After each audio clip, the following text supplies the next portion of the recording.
Good evening, everybody. It's David Schlotthauer here, and I hope you're having a very fantastic Wednesday evening here on the 8th day of October, 2025. I can't believe it's already October. Yes, before you know, it's going to be Halloween, and then it's going to be November, and then we'll do it all over again, December, and then next year. Welcome 2026. So what we have going on right now is we have Tropical Storm Jerry out there producing some explosive deep convection here. This is an extremely sheared tropical cyclone, and had my doubts if this was actually going to develop as what the the hurricane models were showing.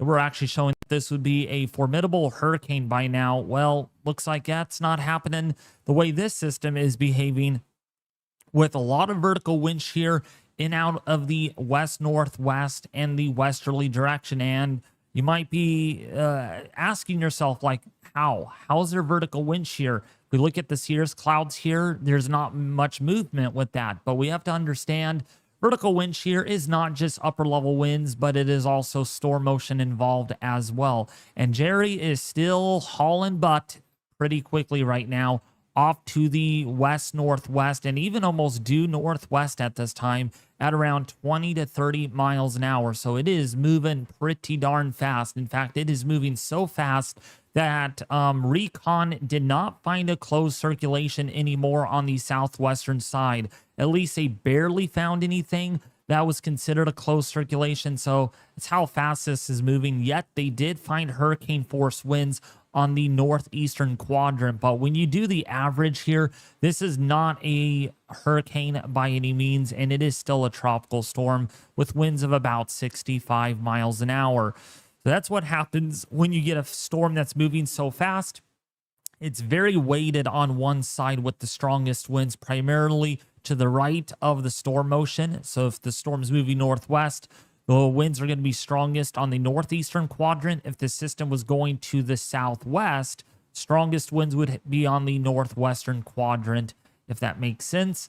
And not only that, there is, again, that vertical wind shear of about 25 to 30 knots right now that the system is dealing with. So, yeah, it's not going to fare well for the time being. And there are some indications that the shear is only going to get stronger from here on out. So, yesterday's video, I predicted a category 2 with 110 mile an hour winds. Well, that doesn't look like that's even going to happen. And I could argue enough if this is even going to become a hurricane at all in the next coming days. There's so much fluidity to this system.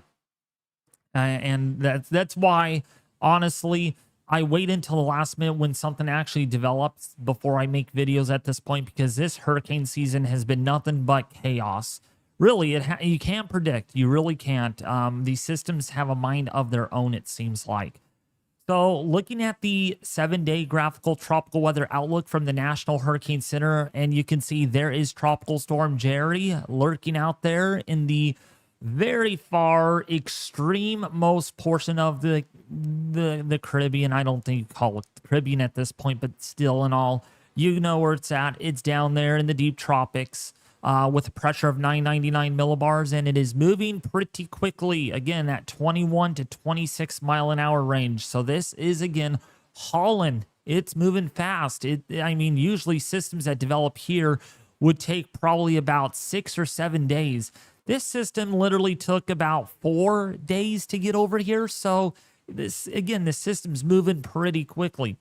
We have 2 other areas of interest. This one up here is not going to be anything. I'm not concerned about it. There's a little bit of an area down here in the southern portion of the Gulf that has some people's attention, including the National Hurricane Center. It's not really mine. That has a 10% chance of tropical development, but I don't think this one's going to be one of those surprises that we had with Milton. I think it's going to make landfall, and it's not really going to cause any problems other than some enhanced rainfall. And then I would not be surprised if we get an area outlooked by the National Hurricane Center off the Carolina coast in the coming days due to a subtropical-like system that might spin up off the coast here of the Carolinas in the coming days. So Now, that's something that we're going to need to watch closely. And then what's next after Jerry and that system? Is there anything else coming? That's the big title card in tonight's live stream, is what is coming next after Tropical Storm Jerry. And that's what we're going to be discussing in this live stream. So bear with me. This is going to be probably the most detailed live stream you're probably going to ever witness. So if you get bored, just step away for a second, then come on back. But don't miss out any of the information that I'm going to give you, because yes, there's a lot to talk about. There really is, all the way from sea surface temperatures to models to all of this jibber jabberish. All right, so let's get started and look at the GFS model first, because yes, there is some interesting stuff out there lurking in the deep tropics, including mainly for the Caribbean. That's really where the hot spot really is, because yes, if something spins out, it's going to probably go this way, or it might make a sharp recurve and go this way. But anything getting into the Louisiana coast, probably not going to happen, especially by the time we get into the middle to the latter part of October, because the jet stream really starts pumping in. So the westerlies really dive further south. So any recurvature is going to be more further south than, say, if we had a system like in early August. It would pretty much do something like this versus a recurve very sharply out to sea. That's what we're going to be seeing here with Jerry. Jerry's going to be a great example of that. So let's put this into motion here on the GFS. And what you're looking at here is the 500 or 850 millibar layer. This is at 10,000 feet above the surface. 5,000 feet. Did I say 10,000? Oh my gosh, got my words mixed up. 5,000 feet above the surface, so it's the low levels, and you're looking at cyclonic relative vorticity. So this is what Jerry looks like on the model. There is a little bit of shenanigans there. There is our little entity. Surprised the NHC doesn't highlight that, but they yet highlighted that system that's going to be moving onshore. Actually, it's already moving onshore now, so the chances of that developing, not going to happen. It's really not.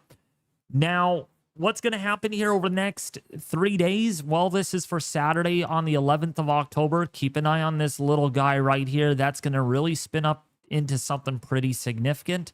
While let me get my words straight. While we are keeping an eye on Jerry, man, which one's Jerry? It really is hard to tell on this map, right? There's a little vorticity there. There's a little vorticity there.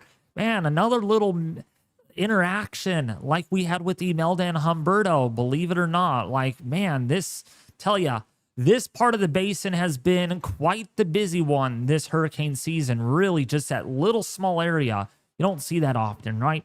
Also, it appears I drew little Mickey Mouse ears on this too. Look at that. If I can draw that a little bit better, there's your Mickey Mouse ears. Right? There's your little Mickey Mouse. I think I did pretty good on that one, right? Little Mickey Mouse ears.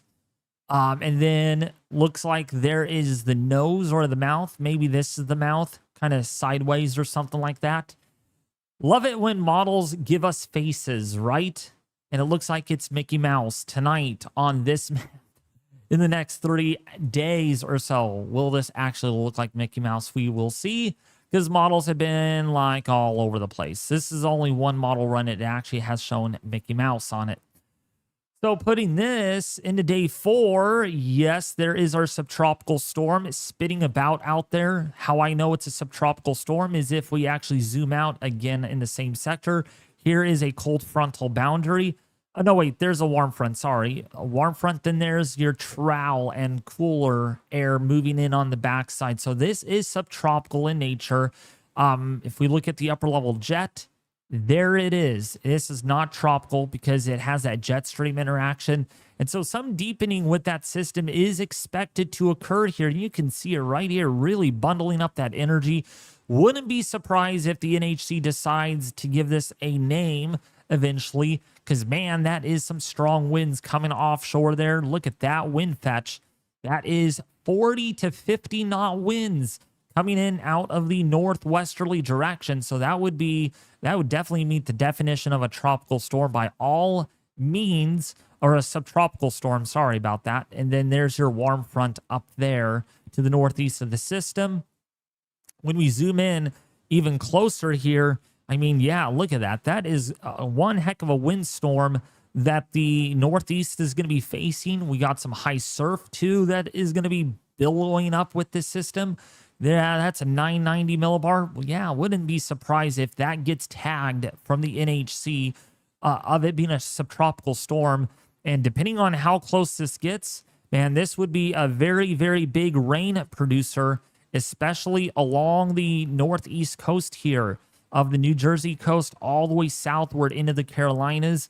Yeah, and you know, you don't need a tropical storm to bring the biggest impacts. All you need is a lot of rain and a lot of wind, and whoopity-doo, you get a lot of problems. And this system right here, right along the coast, could bring upwards of, say, 2 to 4 inches of rain, maybe some areas up to 5 inches of rain. Man, that's a lot of water in a short amount of time. If we look at prior model runs of the GFS, you can see it's been pretty consistent in that scenario, showing a lot of rain. Does the Euro model show? Yeah, see, the Euro even has a lot more rain, especially over Cape Hatteras. That's 6 to 9 inches of water accumulating in that area. So yes, the Northeast needs to be getting ready for a subtropical-like system that is going to develop here, perhaps. That's what the models have been showing lately. And that's what I'm going with my forecast. So don't freak out if the NHC has a highlighted area either tomorrow morning or in a couple of days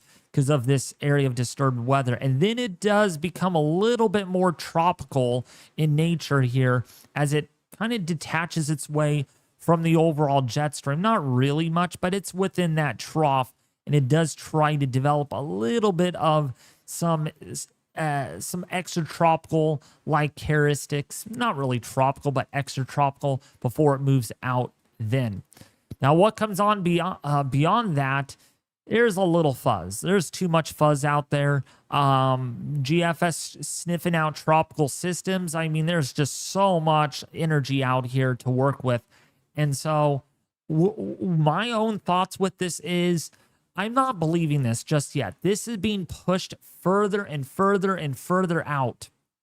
Okay, I will believe it when I see it, but the GFS really pushing things back, but showing the same scenario here with a lot of shenanigans down here. I mean, it's a fuzz. It really is. And I'm not really enthused about any development, especially by the middle to the latter part of October, just because of what we're dealing with, the time of the year that we're in. I mean, it is getting late. It really is. And when we get into late October, I mean, you do get tropical systems sometimes out here in the deep tropics in the Caribbean, but they do not typically turn north. They typically go straight into Nicaragua or even into the Eastern Pacific, leaving a lot of people up here nice and quiet. So, I mean, the chances of something turning into the United States is pretty slim, probably less than a 1% over the next couple of weeks, for the time being, at least with what I am predicting. When we look at the European model, let's look at what that is showing, and we can see there it is. There is our system, not Mickey Mouse on this model, just one singular system, and that would be a strong tropical storm, probably a hurricane on the Euro, but the Euro finally caught up to that, oh, this is actually going to exist now versus it being nothing. Remember, like a few model runs ago, it was like showing nothing.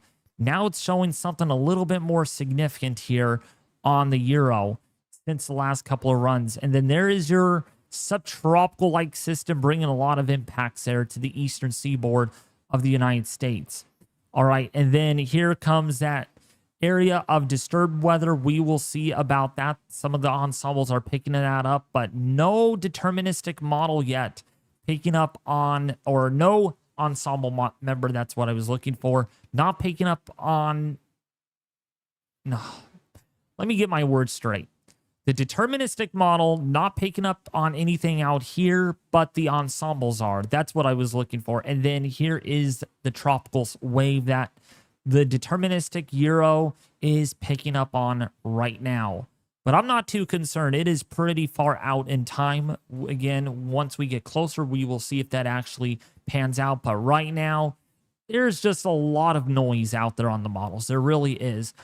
And Of course, if you're watching other YouTubers, they're going to say that, oh my gosh, we got to watch for mid to late October. We said that in late September. We got to watch for mid October or early to mid October. Well, we did watch Jerry. We did finish with Humberto and Imelda. But we'll see again. Things seem to be being pushed back a little bit. Okay. So now let's take a look at our ensemble models here. We're only 5% in this discussion. Got a lot more tabs on the screen to cover. So here is Jerry. Most of the ensembles from the Euro are now showing that this is going to become a low-grade hurricane with winds of about 70 to 80 miles an hour. That's what I predict here in the ensemble forecast and agreed upon with the Euro. There is, again, a lot of noise out here, but it is not showing up yet on the deterministic models from the Euro or the GFS. So, I am not concerned about this area yet. Even so, the ensembles are showing something. We need to get consistency before we make a conclusion that, oh, something is going to develop here. This is getting pushed back. All right. DST, thank you for the $10 donation. Will come later. So will it come later? I mean, after about mid-October, this season's almost a shutdown. It really is. Not quite. Again, I don't want to discount and turn my back on the hurricane season, but man, we're getting there. Once we get into early November, we literally have like 30 days left then for the hurricane season, and time is really ticking away right now as we go. In fact, we are literally almost a month past the peak of hurricane season. So again, chances of development out here in the Northwestern Caribbean, really, really uncertain right now because of the deterministic models not showing anything versus the ensembles. The GEFS ensemble is showing something, again, similar. A lot of shenanigans down here, a lot of members picking up on development chances. But again, really nothing too exciting or enthused about. Here is Jerry going to go out to sea and will go east of Bermuda. So the chances of this hitting Bermuda are lesser. Here's that subtropical system on the GEFS ensemble. And yeah, that is tropical storm intensity there of 40 to 50 knots. So again, anybody living along the eastern seaboard here really needs to be paying close attention over the next few days as this spins up into a subtropical storm. Stay with me, subtropical storm. It's not going to be pure tropical. It is going to have frontal features, a cold front with a warm front, and that is subtropical in nature. And then, of course, out here is a big fuzz. I'm not really concerned about it yet at all. And even on the Euro, big fuzz out here, not really concerned about it. Let's look at the Google DeepMind AI model. Big fuzz out here, not concerned about it until more members and there's consistency. There goes Jerry again, going to go out to sea and not bother anybody.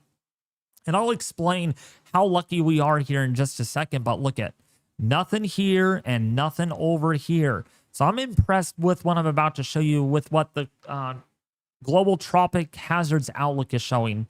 And then, of course, the generational model here is showing a little bit more enthusiastic here with more members on into the Eastern Caribbean. But I think this is a little bit of an outlier given that the jet stream is getting lower here and the recurves are going to become more likely than not. So I would not worry about that next tropical wave at all until we get more model information in. Okay, so let's take a look here at this. All right, this is your tropical. Yeah, this is your tropical cyclone probability forecast over the next 3 to 4 weeks, okay? And this is very important for a lot of those that are watching because you're going to see maps like this and you're going to see people on X hyping this up saying, "Oh my gosh, we have a very grand..." I even saw someone on X saying we could have a big time grand finale coming. I mean, like really. What was the grand finale was Imelda and Humberto interacting with each other there briefly. That was my grand finale, I believe. So what are my thoughts on this? So between October the 13th, which is this coming Monday, and the 20th of October. So literally all of next week, there is a 40 to 50% chance of tropical development. But you got to look at the time up here, 150 hours to 288. If we go back and look at the Euro in that same time frame, we can see there's really nothing that catches my eye yet. There is a little bit of broad cyclonic rotation here, but there's really nothing that pops out right now in my eyes that says you all need to get prepared for a big disaster coming. All right. There is not much footprint here. We have a system here in the Eastern Pacific that is going to pretty much go pretty much along the coast, and it's going to go generally this way. And we have a little system here that's going to run into that area, but that's pretty much outside of the scope of things. So I find it interesting. The Euro, the chances of formation here are quite elevated. I think it's all based on the Ensemble forecast. That's what I personally think this is based off of, and really not a whole probabilistic forecast like you'll see from the NHC or from the Global Tropics Hazards Outlook. I think this is based on how many members show this, and that's what we have. The chances of a tropical storm here, let's take a look at that. Yeah, see? I mean, there's a very slim chance out here. And any tropical system would be, again, with that Jerry. That's our latest named storm. It's going to turn out to see like this. And then, of course, that subtropical system along the coast of the Carolinas has those elevated chances. But really, really, in all, I'm not very enthused. I really am not about this, okay? So with that, what are the people at the Global Tropics Hazard Outlook Lab showing from the Climate Prediction Center? I mean, when I saw this today, thank you, DST. I really appreciate the donation again. When I saw this today, I'm like, really? Really, Climate Prediction Center? They are highlighting a 40% chance of tropical development in the Northwestern Caribbean. We will see if that develops. So far, though, they did get Jerry correctly with that whole area highlighted here. So it is going to be interesting. Do they get this right again over here in the Central and Northwestern Caribbean? Because if they do, man, it's going to be a busy couple of weeks here between the 15th of October all the way through the 28th to end out October. I think we could have some activity. And so, therefore, again, there's a lot of uncertainty here, and models are not very enthused yet on tropical development until we'll see when we get closer with time if that changes. But right now, there is an elevated chance of tropical development, according to the Global Tropics Hazards Outlook. So now, what I am really enthused about here is how warm sea surface temperatures are this time of the year. I mean, good grief. It is early October here, and these waters pretty much represent those of early to mid-September. I mean, this is pretty dang warm. Warmer than average, way warmer than average. In fact, in some areas, still at 31 Celsius. So if we get anything developing down here, it's probably going to end up blowing up explosively because there's typically not a whole lot of shear this time of the year in the Caribbean. And if we get anything and it does something like this, and then it kind of pinwheels around, oh my goodness, it could be pretty dang intense because of how high those water temperatures are. Now, when we look at the actual sea surface temperature anomalies, you can see water temperatures are well above normal for this time of the year, anywhere between about 1 to 2 degrees above normal across most of the Caribbean into the Gulf, and also for the southwestern Atlantic, seeing very far above average sea surface temperatures for this time of the year. So everything is there for sea surface temperatures. It's just a matter, will the atmosphere cooperate? And so far, it doesn't look like that's happening right now, at least for the next 7 to 10 days. And that has been the big problem this hurricane season. We have yet to get anything in the Caribbean or the Gulf. And I'll tell you, I'm not complaining about not seeing any development here, because I'll explain why it's a good thing in just a second. All right. So now, as far as those sea surface temperatures go with the graph, oops, let me zoom out. That's what I wanted to do. There we go. Look at this. Check this out. Sea surface temperatures, the warmest, well, in terms of anomaly type standpoint, I mean, this is pretty significant. You go from 0.2 Celsius and look at this warm water anomaly here going up still. We are now running a degree Celsius overall in the Caribbean above normal than what we should be for this time of the year. So that's not a problem. Water temperatures are not the problem here at all. And when we look at the Gulf, I mean, the warmest it has ever been, at least over the last, pretty much over the last 3 months. This is a 3-month look plot at sea surface temperatures. And I mean, this is pretty crazy. This really is warmer than it was back in the middle to the latter part of August. Then we cooled down a little bit, and now we're really going back uphill again with those anomalies. Right now, almost 1.2 degrees above the average. So now, as far as the Caribbean goes, where are we at in relation to where we were literally a couple of years ago? Well, we are not as warm as we were in terms of an anomalous standpoint than we were last year, than we were the year before. We are below that, but we are the third warmest on record ever recorded in the Caribbean. Look at all the gray lines here. That's pretty much your historic sea surface temperatures.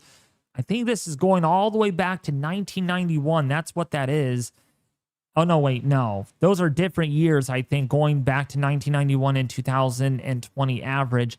And we are the third warmest on record. So, yeah, without a doubt, the Caribbean is rocking and rolling, ready to go for a lot of activity. It's just a matter of, will things take full advantage?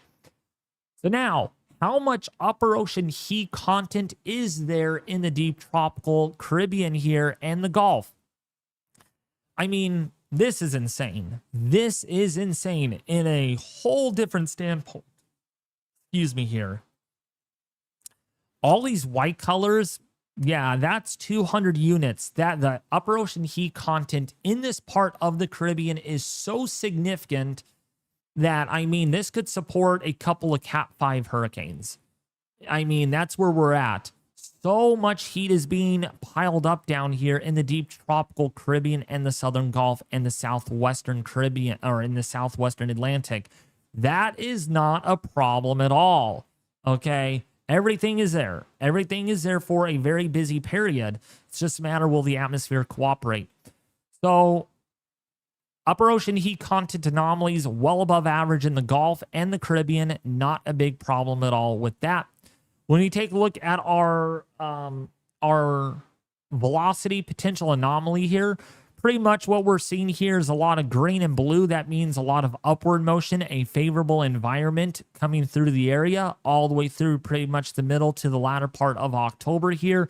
But will the atmosphere take action on that? And that is to be seen. And it looks like a very active MJO setting up over phases 2 and 3. That's what it appears to be here once we go into the latter part of October. And also over here, especially still remaining over the deep tropical Caribbean through the end of October. So will the models line things up? Will we actually see a lot of activity? There is a lot of uncertainty right now. Only ensembles can tell us that. And right now, there's a lot of noise out there. There really is. So now, looking at the extended range on the GEFS ensemble, we have a favorable environment, like I said, coming through all the way through the 21st and the 23rd of October. Then some sinking motions, and then more rising motions in the atmosphere across the Caribbean and also in the deep tropical Atlantic. So that is why, I mean, this could go both ways. But this is really into mid-November, and anything that comes off of Africa, you could say a rest goodbye to that, because, yeah, this is going to be the time of the year where we get that westerly vertical wind shear that picks up naturally due to the winter incoming. So now, looking at the MJO forecast here and the velocity potential anomaly, looking at a snapshot, and for reference, what we are looking for here is a lot of green areas, and this is the part of the world that we're looking at, okay? Don't worry about anything over here, over here. We're looking at over here on this side of the map, okay? So this is basically the observed velocity potential anomaly. Lots of upward motion here, a little bit over here. That's what gave Rose to Octave and Priscilla in the Eastern Pacific. Now we have Jerry that actually developed within a rather unfavorable environment. We got a lot of sinking motion. So I find it interesting that if we can get Jerry, why not get the others out there in the deep tropical Caribbean? That seems to be happening here by the time we go into the middle to the latter part of October. According to this, looks like things are going to get pretty busy according to this map from about the 13th of October and beyond. Looks like things are going to really wake up, but will the environment take full advantage? Okay.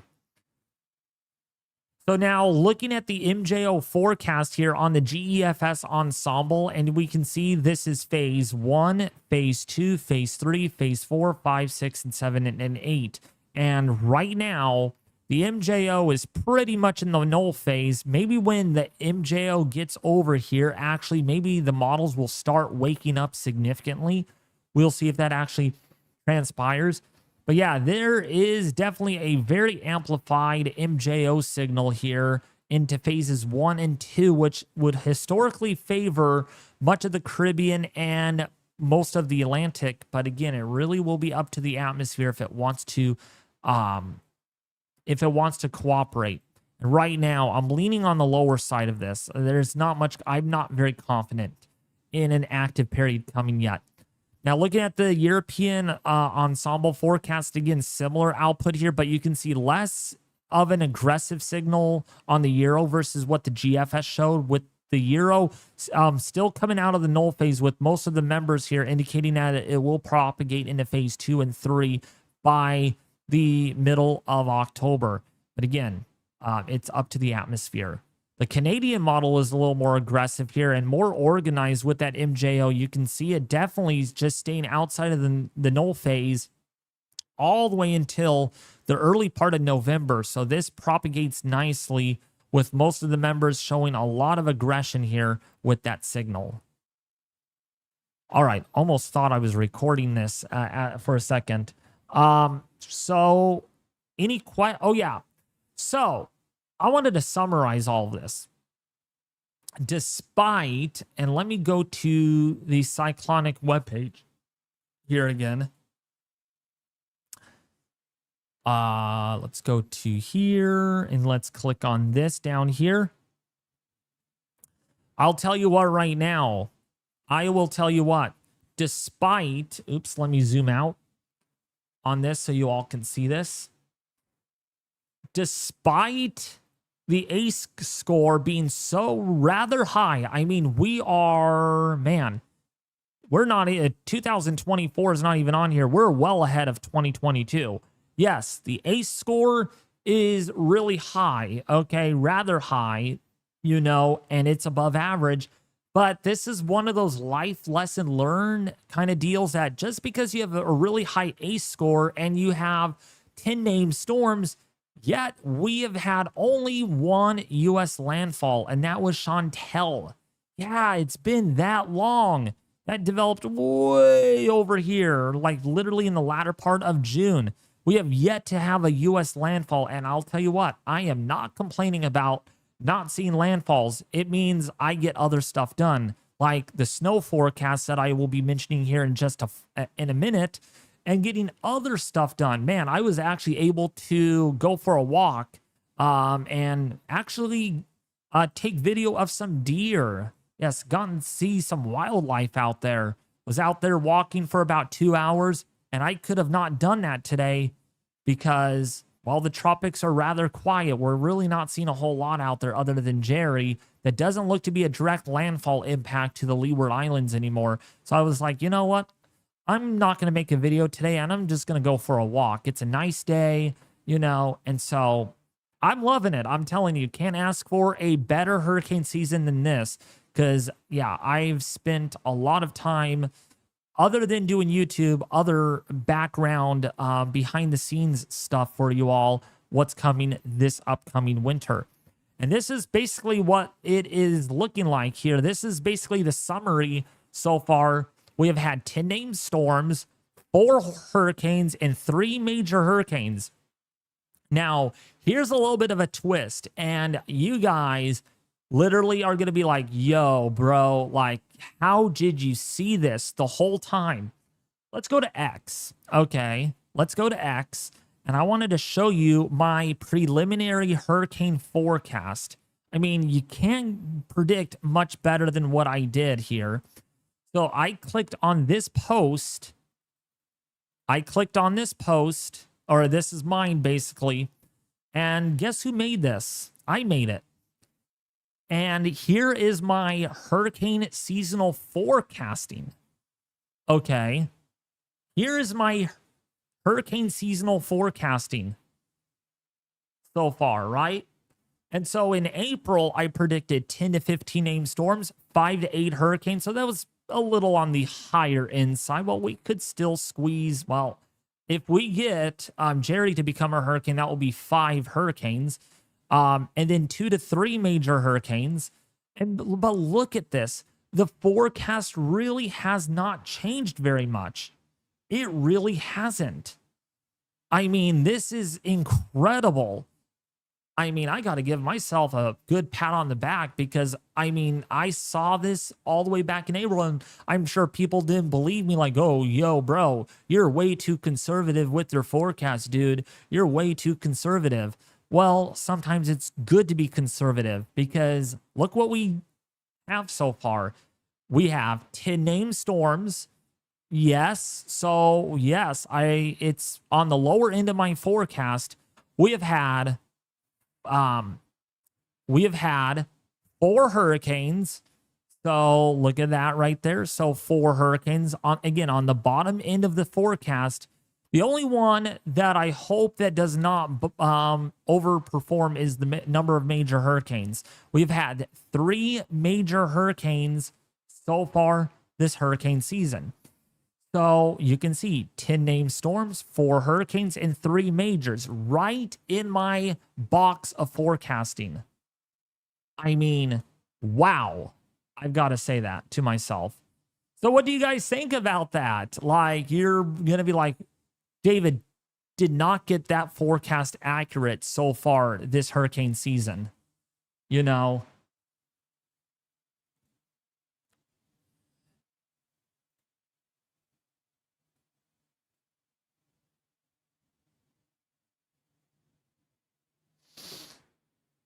So the MJO right now is in the null phase, Andy Wower. And this is what we've had so far. So, and honestly, again, like I said, it's a good thing that a lot of these storms were out to sea. I mean, all 4 hurricanes were out to sea this year. Okay. And the reason why that's a good thing is because, man, imagining if all of this right here was a little further to the left, right? Like in the Gulf and in the far eastern or far western Atlantic. Imagining if these storms here were over here. I mean, this would have been a very, very devastating hurricane season. It really would have been a very devastating hurricane season. But fortunately, it does not look like that's going to happen so far, because here is Jerry likely to become one of those another recurvers out to sea. I mean, Cape Verde season this year was very active. I will agree with that. No Central American gyre stuff. Well, kind of this system became a Central American gyre. That was Chantel, something like that. Yeah, Chantel. And then here was Andrea. So that was really the only CAG systems that we've had this year. We'll see if we get any more. But man, what a lucky hurricane season that we have encountered this year. And boy, I hope it stays like that. I really hope it stays, because, I mean, I've got a lot of outside of the tropics work to do for you all that you all cannot wait for. And so I was like, man, I'm hoping nothing really gets going very significantly because I have a lot more work to do before anything is even done. That's kind of why I've not been uploading every single day on YouTube, because of one, really, this system is going pretty much should avoid the islands. That's what it looks like right now. That's what most of the model guidance indicates. And two, I mean, I'm getting ready for the winter months, really. There's a lot coming. So, let's see. There were a couple of questions earlier. So what paintbrush you use for your snowfall forecast? Tashawn, I use a paintbrush. I do not want to give a lot of my stuff away to people. I use a paintbrush. That's what I use. Thank you so much. And I did want to let you all know my snowfall forecast is going to be released on Wednesday next week, right? That is the scheduled upload date for my newest 4K quality updated snowfall forecast. I have added 2 new layers. I have added a 20-foot layer to my snow map. So who could see 20 feet of snowfall this winter? And who could see 15 feet of snowfall this winter? So I have added 2 new layers. Oh, actually, no.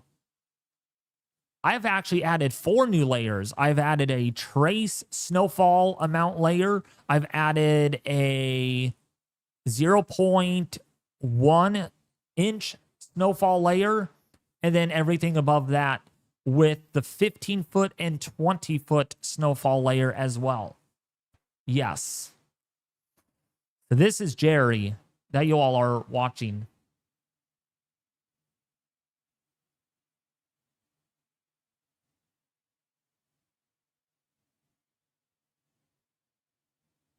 Can North Louisiana get some snow? Ela, I will let you know on Wednesday. So, yeah, because my latest snowfall forecast has like 300,000 views, and I'm like, oh my freaking gosh, you all were so interested in watching that video. So I'm like, you know what? I'm going to make this snowfall map way better and way cooler. And so I am stepping it up a notch for that, and that is going to be released on Wednesday. I do need to do one more layer map, and I think I'm going to incorporate the average snowfall amounts for that. I'm still thinking if I should or shouldn't. That is another time-consuming thing, but I'll look into doing that. But so far, my snowfall forecast has, let's see, 283,000 views. So, I want to thank you all for watching that. How do you grow on YouTube, Tashawn? Upload. That's all you have to do is upload on YouTube.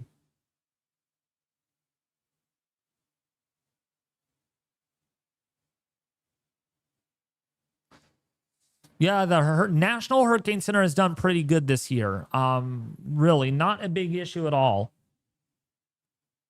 Except they did predict that Jerry was going to become a 100-mile-an-hour hurricane, and now they bumped it down to 85 miles an hour. And it looks like in their 11 o'clock advisory, they have actually upped the intensity in the long range. So they are very uncertain exactly how strong this is going to get. Well, one thing's for sure is there's still tropical storm watches out for these islands. So again, please take this a little seriously. But the good news is this is going to become a hurricane as it's moving away from the islands. And it looks like it's going to be a hurricane as it rounds. And it avoids Bermuda this time. So that's a good sign. That is a good sign.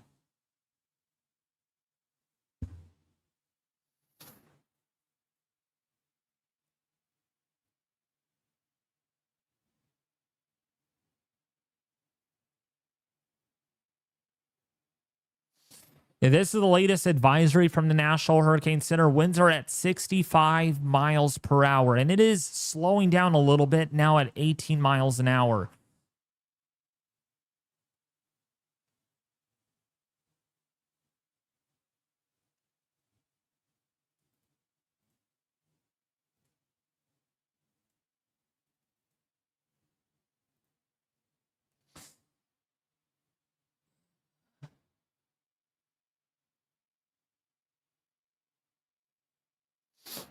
But are you all excited for my updated snowfall forecast? If you all are, say yes in the chat. Because, boy, I mean, I've been working 2 weeks on this. 2 weeks on this snow map.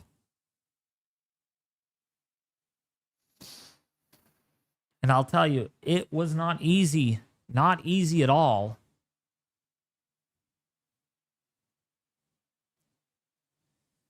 Now, do you guys think I should make a map showing the average snowfall that you typically see for the time of year? What are your guys' thoughts? That one is not going to be high resolution.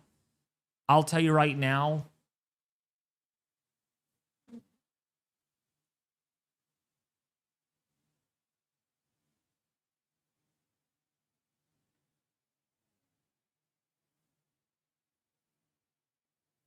So 3 of you are excited about it.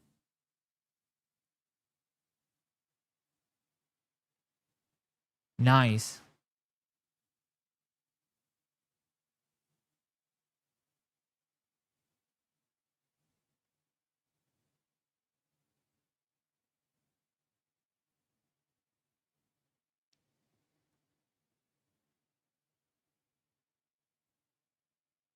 So Void, you're excited too. Nice. I'm excited as well. I'm still deciding if I should make another winter forecast. I think we'll see about that.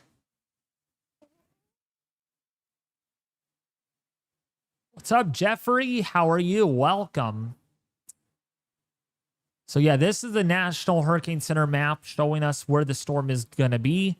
Of course, yellow areas, tropical storm watches, and this is going out to sea, and it is October, so that makes perfect sense.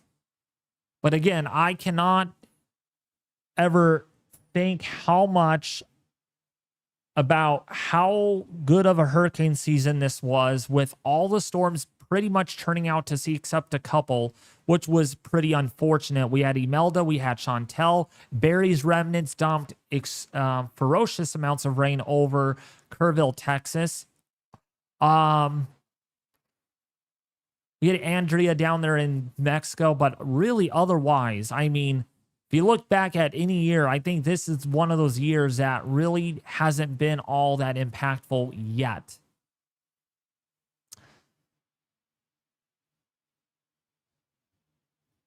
Also, if you guys are going to complain about how crazy our weather is going to be across the United States, you might want to complain about it now. I'm just going into some lower 48 weather really quickly here, because honestly, that's really where I'm leaning towards right now. At this point, there's nothing more exciting than what weather pattern we're going to be getting here in California or across the West, really. I mean, talk about an amplified weather pattern. I got something for you. That's a very amplified weather pattern for you on the G or on the Euro model, the 12Z output. Nice, good old fat balloon ridge out here in the Midwest. You got a trough out west here. Very nice look here to a very negative EPO that is going to be setting up, and that's going to continue to bring us some nice cool weather, and the heat is going to stay back in the Midwest. So yeah, fall is not coming in yet for a lot of you. Oh well, you guys can deal with it. You stole our fall-like weather before. And so it's your turn to get our annoyance of warm weather. You know, I'm just joking with you guys. I'm having fun. I don't want to sound like I'm being mean, but yeah, you guys could have the warm weather, and I'll just sit over here like you guys could have the warm weather, It's not a big problem. Because, man, that is one amplified pattern right there. Seriously. That is one heck of a pattern that's going to get exciting. Really exciting. In fact, temperatures next week could be as much as 30 degrees below average for our area. I mean, that is pretty dang. And it's going to be wintertime by next week, literally. Our daytime highs are going to be in the upper 50s, low 60s. And talk about a chill in the air. That's basically our nighttime lows tonight. It's supposed to get down about 58 tonight. While next week it might be 58 during the day and overnight lows in the low to mid 40s. Yeah.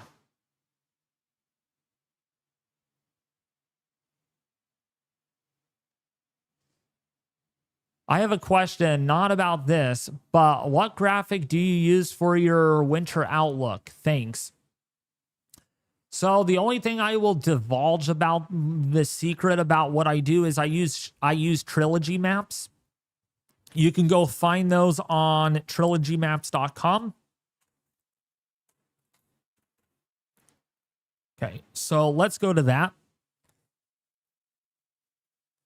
So this is trilogymaps.com where you can download this. Hey, it's not free, so don't get carried away.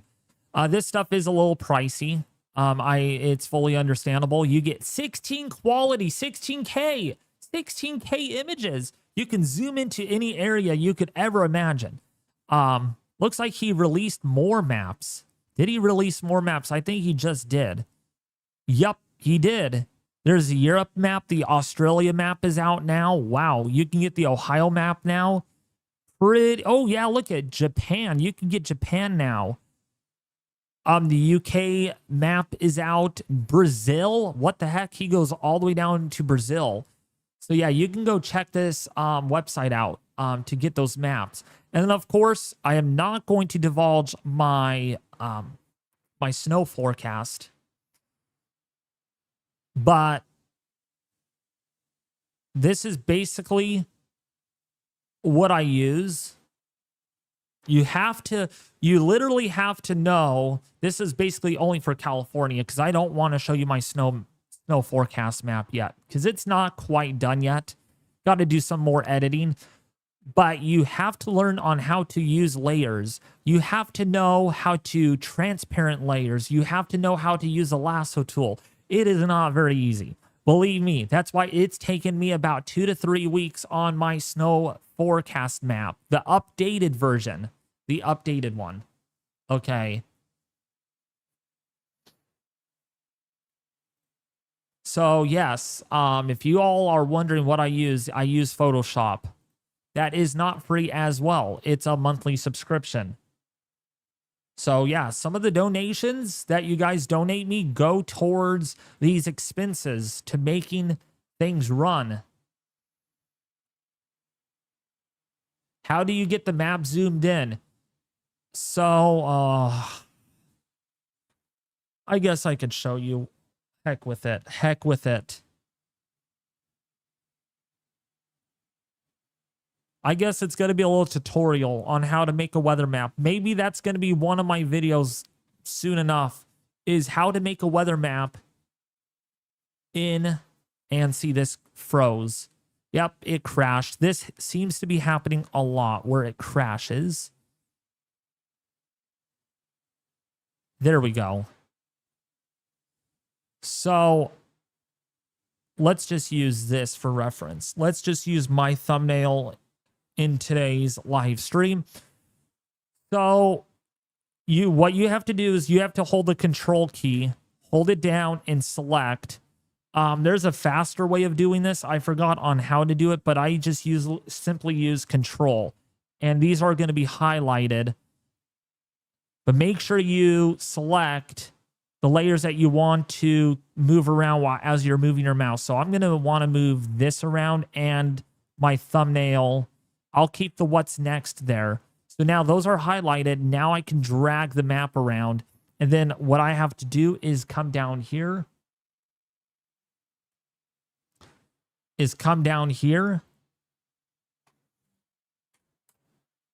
zoom out, and then like that. So that's how you move the map around. And I don't know why I have a duplicate image in the background. Darn me. So that's how you move this around. You have to use the shift key, and then there's an arrow. Oops, no, don't use the shift key.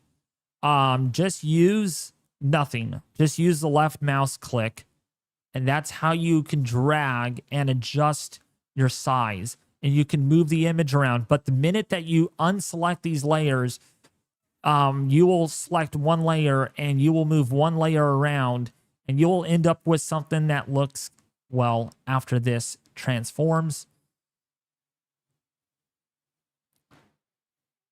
I'm probably going to have to do a simple basic tutorial on Photoshop. I don't know all the ins and outs of Photoshop. I wish I did. So if you do select a layer without hitting shift, when you think you're selecting the whole map, look what you're selecting. Uh-oh, what's happening? You're selecting only one layer. You don't want that. So just hit Control Z, and it'll go back to where it is, okay? So make sure you always hit Control and click. Click the layers that you want to have moved around so you don't end up with an issue, okay? Just remember, look at the red and yellow. That's not moving around. I won't save that. So that's how you drag and move stuff around on Photoshop.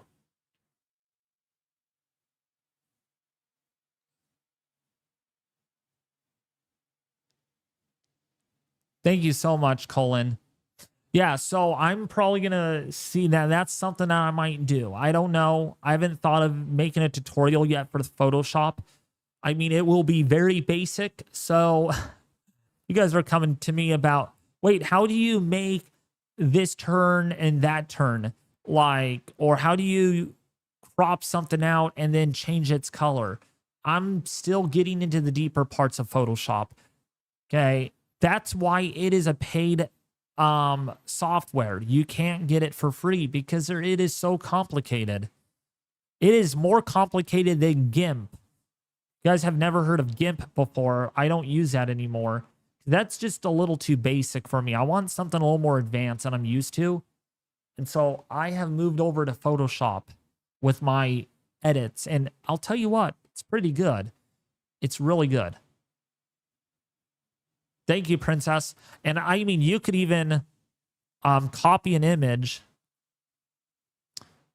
and literally, actually, you know what? I love you guys. You guys are loving. So you know what? Let's mess with Photoshop here really quickly. And I mean, you can do some freaking cool stuff with this. You really can. Yeah, see, it freezes up. Stupid, stupid program.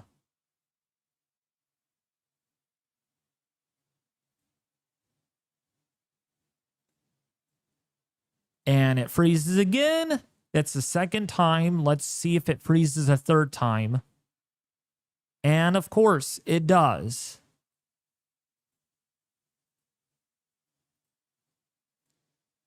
I don't know if it's on their end. It's not initializing. There we go. There we go. Now it works. So you can do some really cool stuff. And so let's just use this map as an example. Of course, anything on the side here, I had to make by hand. So that's the thing about Photoshop. You can get really creative.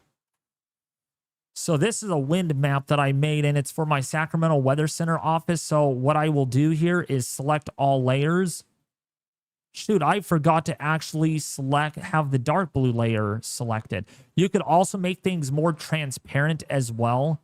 You can change the transparency of any layer. Yeah, so that's that.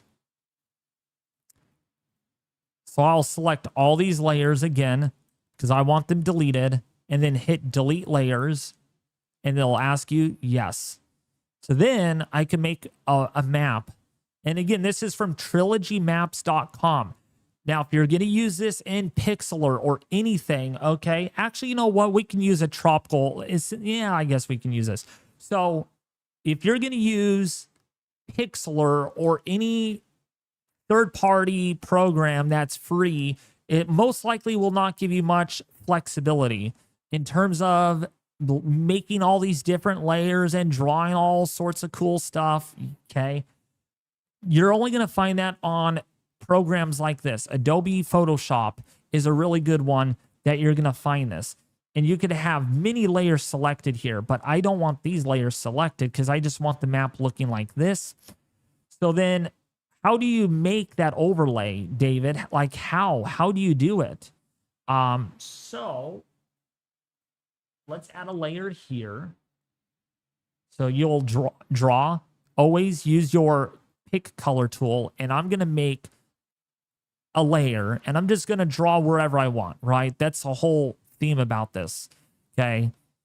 So this is basically showing us where there's a little bit of wind. Lotta, okay? Blah, blah, blah, blah, blah, blah, blah, blah, blah, blah, blah, blah, blah, blah, blah, blah, blah. Okay, and then you could add another layer and do the same thing. Blah, blah, blah, blah, blah, blah, blah. Oops, that's not going to work. Let's go to there. Boom, boom, boom, boom, boom, boom. And you can literally make your own, very own map by doing this. And adding layers on top of one another, you can literally do that. So now, I literally drew just a naked image showing just wind in random spots. But what about an overlay? Well, let's go to that and make an overlay. Let's go over to Weatherbell, my favorite website, to do this. And we are going to go over to this little son of a gun over here. We are going to go into the southwestern United States, and we are going to click on this little guy, and we're going to transfer him over here to Photoshop, and we are going to draw again. And this time we could make the overlay, but now here's the little fun part of this. You got to align the image. So Photoshop did the job for you by importing the image. Now you have to align the image, which is a very big problem sometimes because it is very hard to see the state lines. So instead, we are going to go to 20 and zoom out. Actually, we're going to go and put this up to a 40 instead, and we are going to zoom in. Look at this map. It's already turning out really good. Got to really get that aligned. Now, if you really want to be a cheater, losers, weepers, you can keep the map like this and be like, hey, I drew a map, you all, on Trilogy Maps. No, you didn't. Sorry. You don't know how to draw until I show you on how to draw, right? Right? Because I'm the teacher over here. So we are going to stretch this image down by holding Shift, left click, left click, and then we're going to go up and up and up until it's aligned. Again, our states are not aligned yet, so we're going to do the same old thing again. Now, sometimes it's not perfect, and it's not going to align exactly. So you have to experiment here for a little while until those states align pretty dang good. Because if they don't align properly, then you have a vision problem. No, you don't have a vision problem. Don't freak out that I just said that. But you need to make sure things are aligned very good, or else your drawing will be off by a few centimeters, and you don't want that. So you have to really focus and put a lot of time. I'm making this look easy because I've been using Photoshop for like 3 freaking years already, so I know how to draw this. So then there's your map, and you're probably wondering like, whoa, how do I paint over that? Well, that's when you get the layer 12 and you draw above it. Oh yeah, this is going to be fun. Look at, I'm drawing on top of it. Yeah, that's how you do it. That's how you do it. Very, very easy and simple. So if you don't like that, you can just literally hit the, literally delete the layer and then start over. But please don't cheat.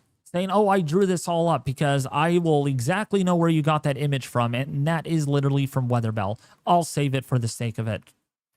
Then once you save it, you could export the image and save it on your computer. And then, of course, you can presentate it like I did today on the X page where I showed or where I did my whole forecast discussion by using maps like this. Isn't that pretty cool? Isn't that cool? Yeah, you could really get creative now. You're probably saying, oh, I want to be a meteorologist just like David is. I'm not a certified meteorologist, but you get the idea. And then I even have a Facebook page where I send this to also. Yes, I have Sacramento Weather Center group where you can view my forecasts. If you guys use Facebook, yep, you can find my detailed discussions on there. I recently started that up. I've been gone from there for a while just because, again, hurricane season and just, watching things closely and me sleeping in until like 2 in the afternoon. It's why my videos have been out really late lately, just because I've been oversleeping a lot. Now I'm trying to get onto a better bed schedule. So yeah, Photoshop. I'm telling you, Photoshop.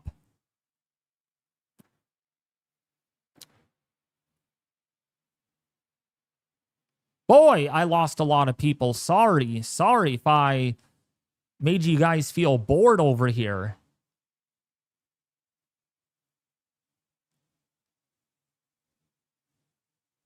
Let's get those likes up. Yeah, we're only at 72 likes now. Folks, come on, hit that like button.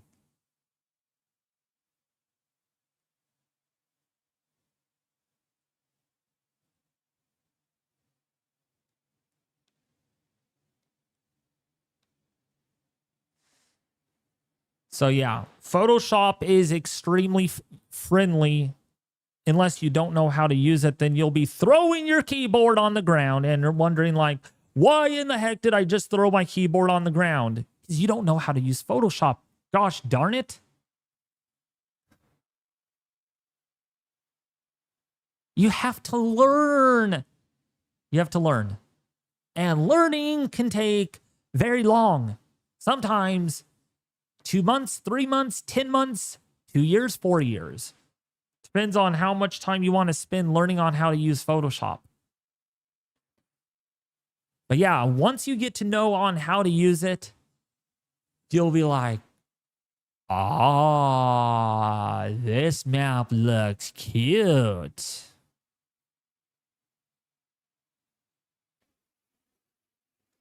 Or it looks cuter.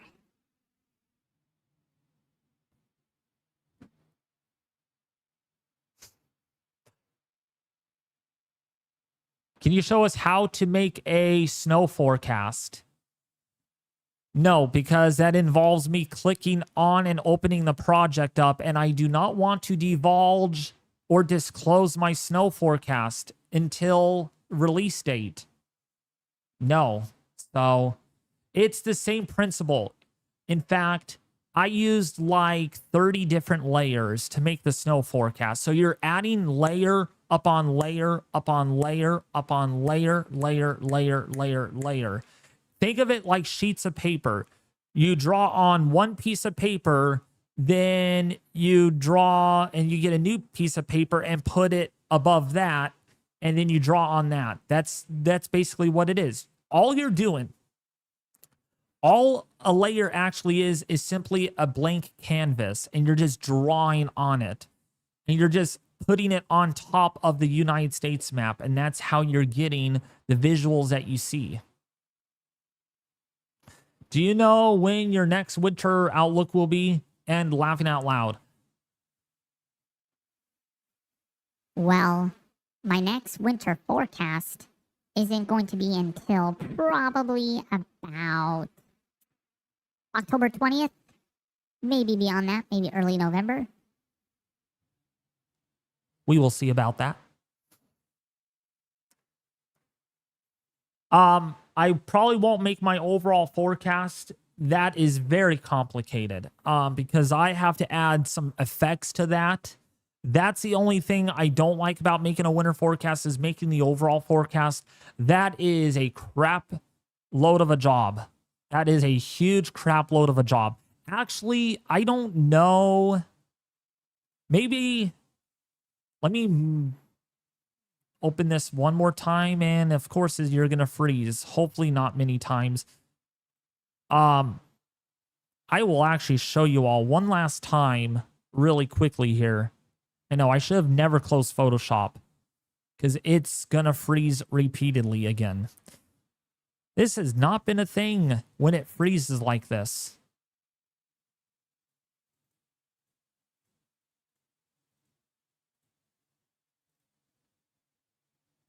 But I use like 50 different layers.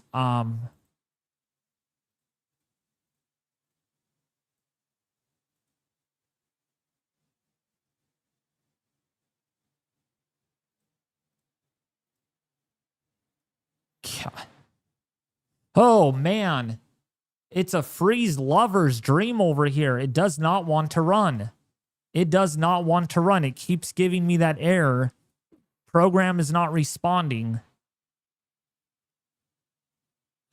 Yeah, see, it's freezing up again.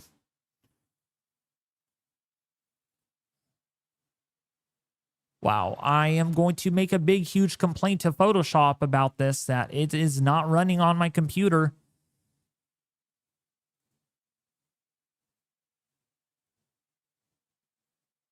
There we go. Now finally runs. Okay. So I am going to put this over here because I do not want you guys seeing my snow map right now at the very moment until I do that. Okay, so this is how it all works. So is this okay? This is it. This is what I wanted. So you think that's easy? That is not easy.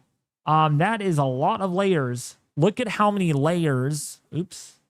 Look how many layers I actually used just to draw this all up. Yeah.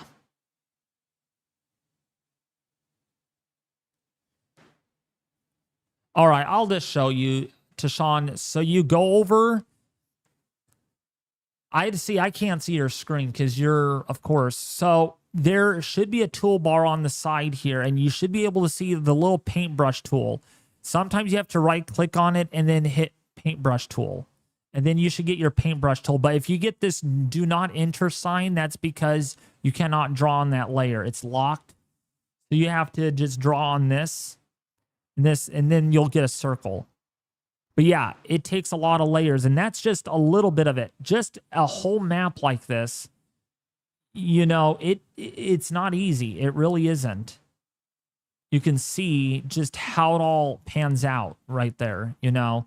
This is not my update. Oh, yeah, this is not my updated winter forecast yet. This is the old version, so I'll have to update this if necessary. But to get all the text, you have to put all the text in separately and then just do that whole shenanigans. I mean, again, to make a whole map like this, you have to plan it out. You just cannot be like, oh, I'm just going to draw anywhere on the map and that's the end of it. No, you have to look at model data. You have to look at historical data. And it is very time consuming. It really is. You think it's not until you realize that, oh, okay. Yeah, he was right. It was too time consuming.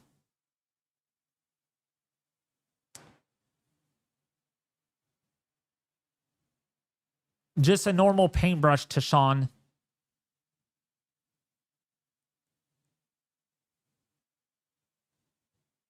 Dusty said,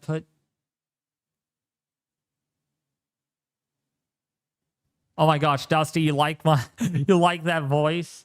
Yeah, I have a whole road caster that I use. I could sound like this. Or I can sound like that. Or I can sound like that. Or I can sound like that. There is Many ways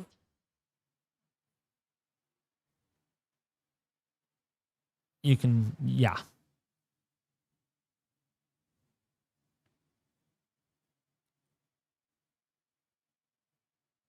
I also have a quick question. Do you like snow? Of course I love snow because I've been in it a lot. I've watched it snow a couple of times, but no, not like you all do back there in the Midwest. That's why eventually my plan is to move somewhere else where it actually snows, where I get the seasons. I get the snow in the winter. I get the mild to warm summers. It's not too hot in the summer. And I just get the 4 seasons, you know. I'm hoping North Alabama gets snow. Same here. You'll have to find out on how much snow you're going to get. And I'll tell you, but how decent? Find out more on Wednesday on October 15th snowfall forecast. And again, this is not the remake of my last snowfall forecast. This is literally an updated version of my snow map that I made. And talk about high resolution. Talk about high resolution. I'm telling you right now. You guys will be like, holy smokes. Yeah, to draw up, to make one layer, it took me like an hour and a half. An hour and a half just to make one layer. Do you have any weather icons? That I don't know how to make, so sorry. No, I don't.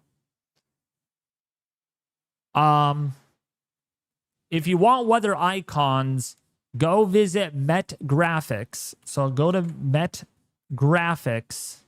This good old and awesome website. I do know the owner. We are actually best friends forever. Me and him go way back. And so, yeah, go visit this website. This guy is awesome. And he is making more and more graphics. And so go check him out. You can go visit the premium if you want everything. You can get every single thing you could ever think of on the website for $125 a year. Pretty affordable if you ask me. And you could get all of these different designs and everything. Like you can get the weather dials. Yeah.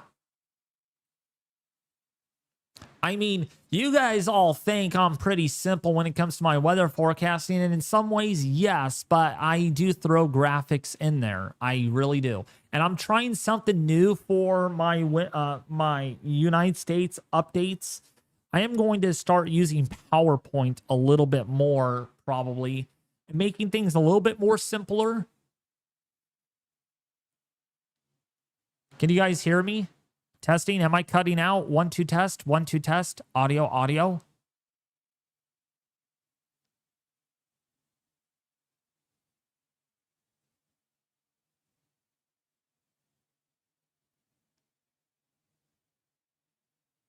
Testing.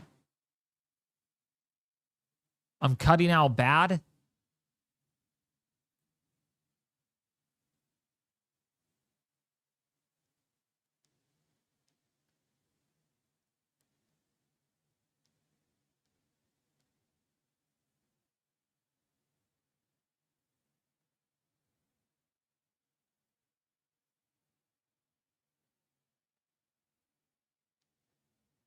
Okay, so we're having issues. Apparently, this is what I had a fear of. Oh, don't tell me I'm going to start being like Weather Nazario over here having streaming problems. Can you guys hear me now? 1, 2 test. 1, 2 test. Okay, that's going to be inside.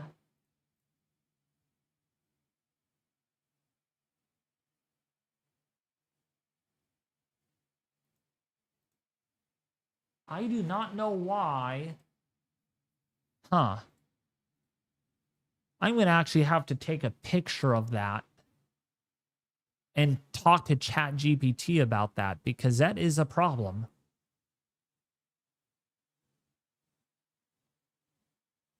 My camera doesn't do very well. That is a problem. I hope it can read that. I don't think it's going to read that very well. I hope it can. Cutting out still. Someone said 115 Jerry will peak at. Yeah, right. Yeah, right. It's not.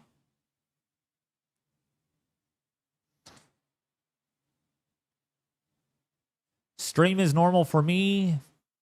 Packet loss. I am getting a suggestion saying please use a keyframe frequency of 4 seconds or less. Currently, keyframes are not being set often enough, which can cause buffering. The current keyframe frequency is 5.0 seconds. Note that ingestion errors can cause incorrect GOP or GOP or group of image picture sizes loss of packets. That's what someone said. So I'm going to have to talk to a technician about that. Someone that I know really well that can fix that. Because that is annoying. The fact that it is causing problems. It doesn't look to be an internet problem, though. Maybe it's you guys. Maybe it is called the dusty keyframe frequency of 4 seconds or less has caused problems to your... No, I'm just kidding. Or the Colton J9402 has caused problems.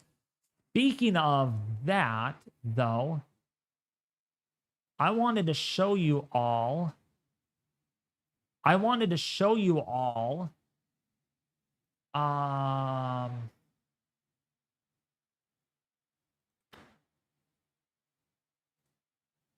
Some of the GoPro footage that is coming to a new YouTube channel. I shouldn't be promoting it on here. I always tell myself, don't promote it.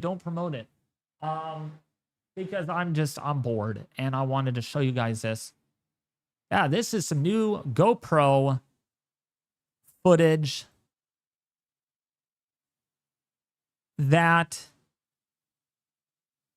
I made, actually.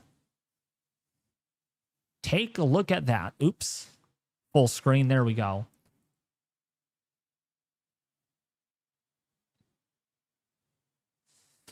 I am so bored.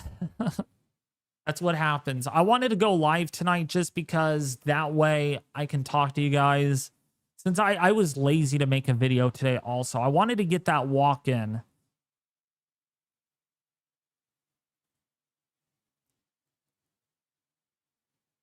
Yeah, here is... Wait, or is it this one? Oh, yeah, it's this one. Yeah, here are some clouds that I made.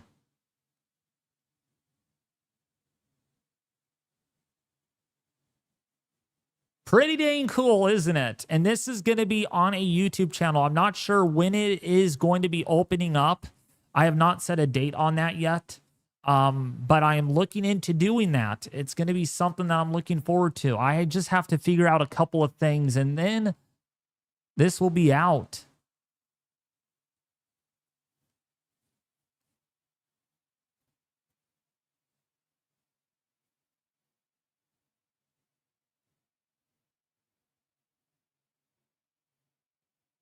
I hope it snows for North Alabama. I sure hope you get snow too. I'm sure everybody is excited for this winter, as they are always excited. By this time, everybody's excited for winter, right?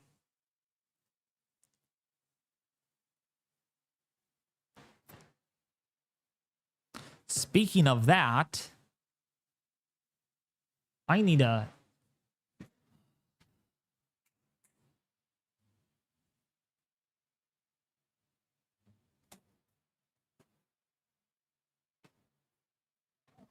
look for my GoPro batteries. Oh, they're charging still. That's right. But yeah, look at this.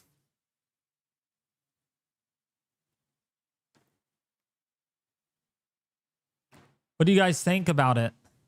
You guys like this? A lot of you are not interested. You guys are not saying, oh, that's cool, but I'm sure you guys are. But here's a couple more.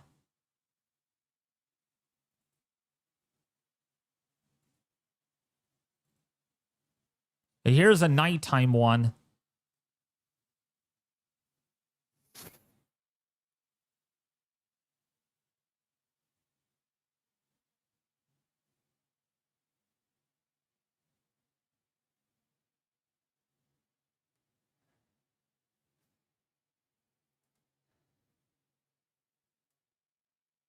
Here's some more clouds.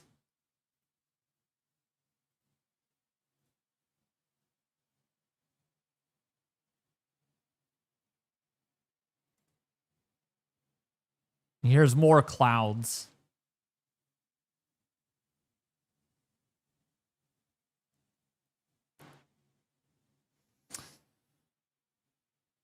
Pretty cool stuff.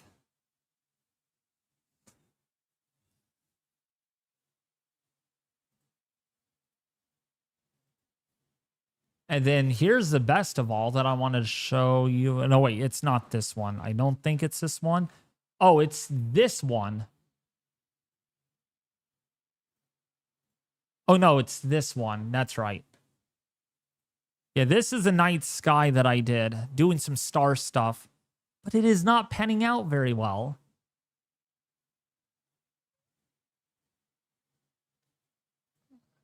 And then here's another one.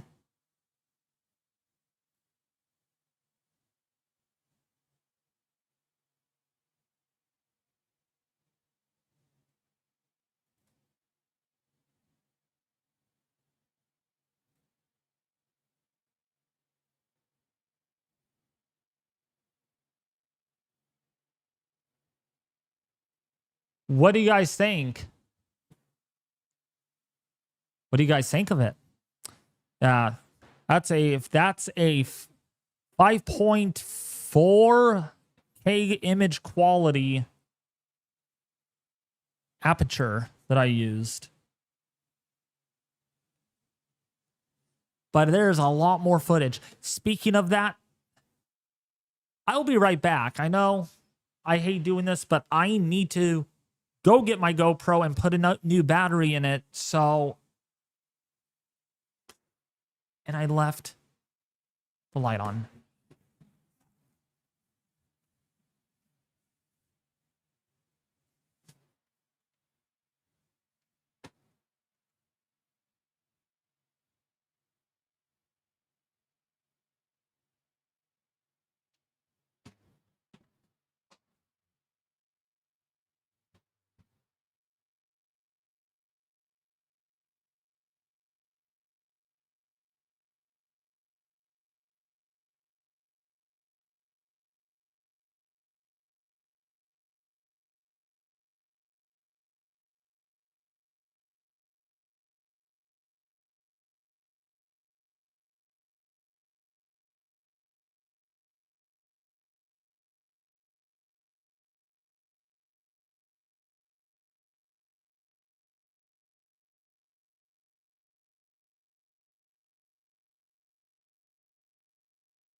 Sorry about that. Oh my gosh. 2% left on that battery. It almost died on me and I kept the lights on outside. So the exposure on that one, probably not going to turn out very well. Oh, great. I always make mistakes. I'll see what I can do when I edit it though, but now I turned off all the lights outside, so should be fine. Although the moon is a bit annoying tonight. I ran out there. So, any more questions anybody has? Any more questions anybody has at all with what we talked about with the tropics?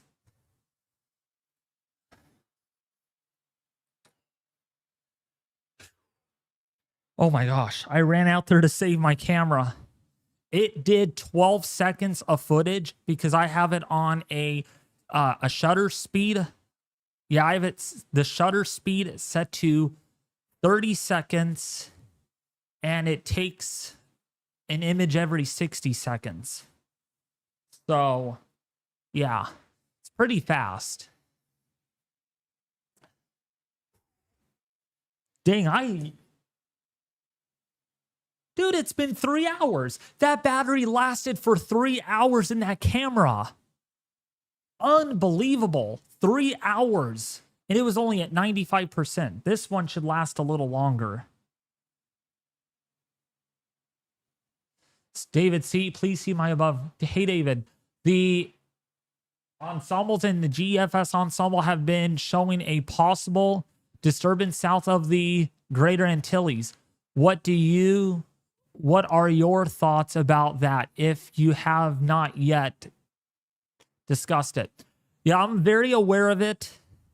See, the thing is, ensembles are only reliable if the deterministic models start picking up on it. So what I mean by that is we are not seeing much on there on the ensembles, like the Euro ensemble and the GFS deterministic. No, I get my words all mixed up. Sorry. We're seeing a lot on the ensembles. We're not seeing anything at all on the deterministic models, which we're seeing right here. So that is why I am not very enthused yet. Now, let's see what the 0Z run shows, because that's 7 days in. Dang. GFS really wants Jerry to become quite intense now. Okay, so we're probably going to have our next hurricane.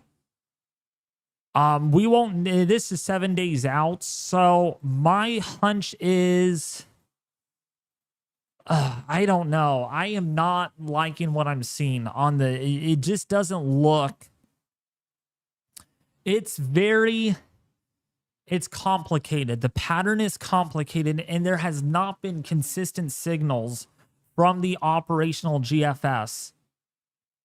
So I want to say there will or won't be a tropical disturbance, but I mean, things have just been really wild this year, this season. It really has. And so I am not even quite sure if we're even going to get anything out of that basin.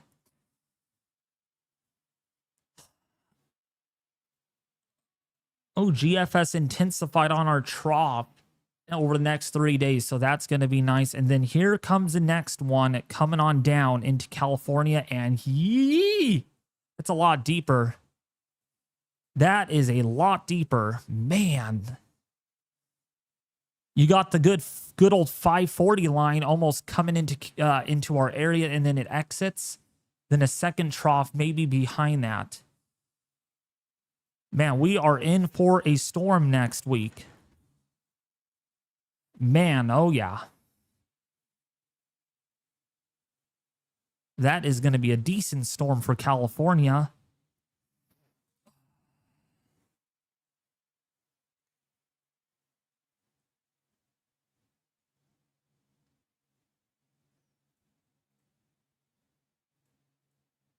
Wow. Yeah, those temperatures are definitely below average.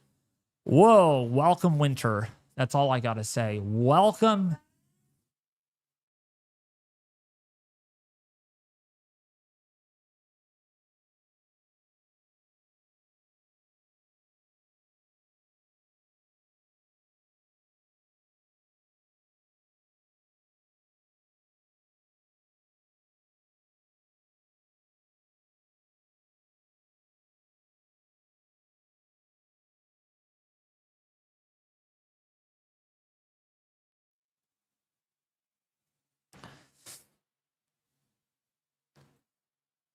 Okay, sorry about that.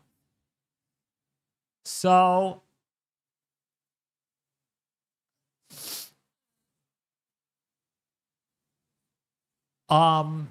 so as far as, yes, the tropics go, I don't, it's a fuzz. It really is. I'm just, I'll see when I believe it. That's all I'm going to say. Not that I'm a dumb forecaster or anything, but there's just no signal. There's no big American gyre out there. I mean, there's really just, I don't know how to describe it. I really don't. It just does not look, I mean, this is really not conducive right here. You got some vertical wind shear, just the upper level pattern is just not there. And look at all the dry air in the Caribbean. That's in the middle of October, by the way. So,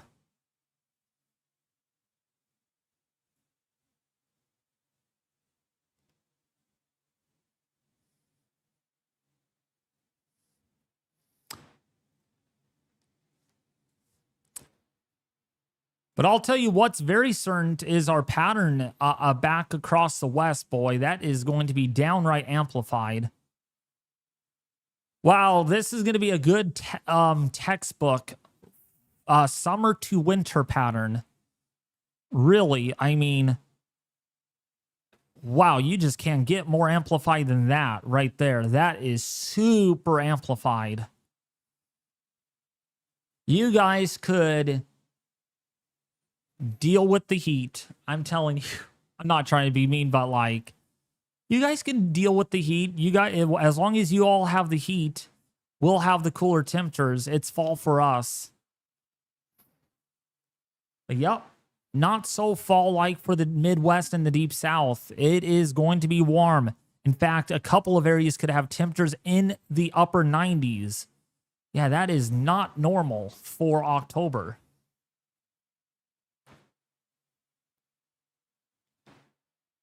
Watching from northern Leeward Islands and St. Martin. Nice. Yeah, so as far for you in St. Martin, partner, yeah, so the system, it is going to get close to the islands, you know, Antigua, Barbuda, those areas. Actually, let's look at our hurricane models because we did not even look at that this whole time, did we not?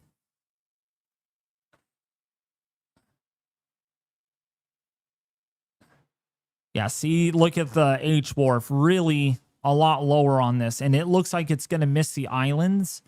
H-Mon, let's see the H-Mon. Yeah, see, look at the H-Mon. I mean, that is so disorganized. Look at that. Not even a really defined circulation at all on that model.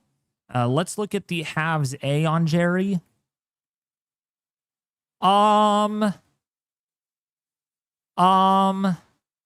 Can you explain this, people? That's the halves A. In 51 hours, there's nothing. Literally, there's nothing at all. There's not even a closed low on this, on the halves A. The halves B at least has something there. But man, that is very, very disheveled. I mean, wow. Whew. It's a terrible looking forecast. The H-Mon might be onto something. The H-Wharf, though, has the most aggressive forecast.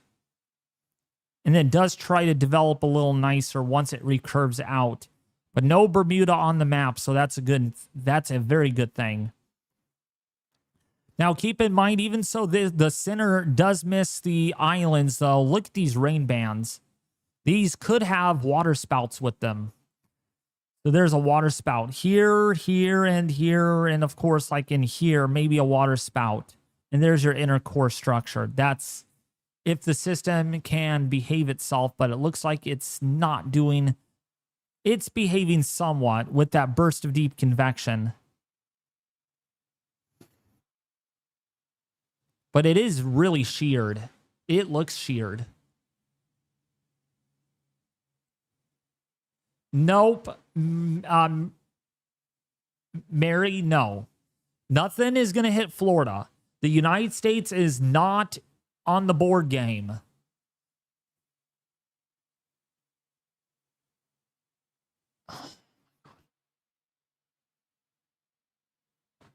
This whole keyframe thing needs to be fixed. I do not know why in the heck the keyframe...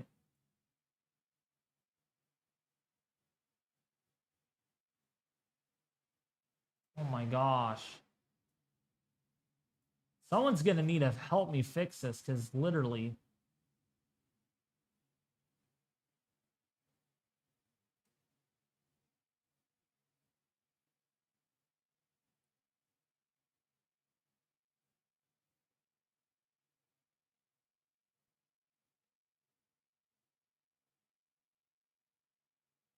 That is crazy. Like, it's delaying it. It really is. Okay. No, Florida's not going to be at play with this, so don't worry about Jerry hitting Florida. There's no way this is going to head towards Florida.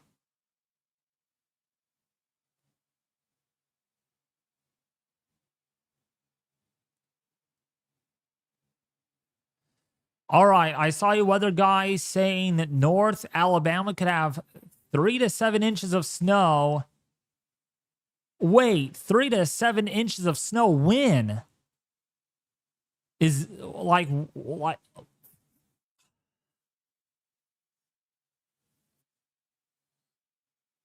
if they're saying 3 to 7 inches of snow within the next 2 or 3 weeks, that, oh my gosh. Oh my, I'm just, yeah. That's not happening. That's not happening. Overall winter. Okay, so that's an overall winter. Better be an overall winter forecast, because if they're predicting that in the next 2 weeks, okay, I'll slam the door shut on their fingers and be like, why are you predicting that?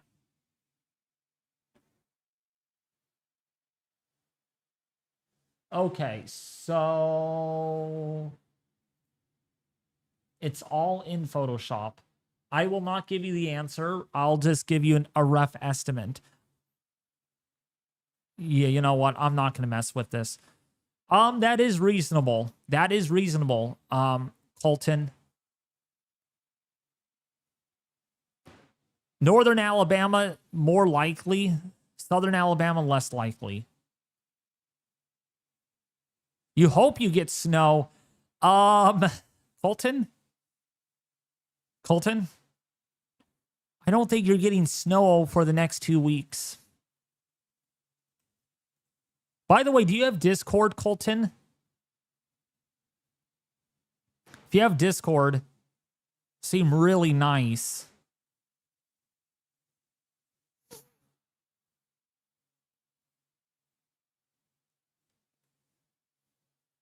Oh my gosh, no, stop. No. There's not going to be snow in Florida tomorrow. My gosh, people. Okay, if you're literally in Tallahassee southward, don't expect snow this winter. Do not expect snow this winter. If you're in Miami, Florida, if you see snow in Miami, Florida, you better lick the ground until it's melted.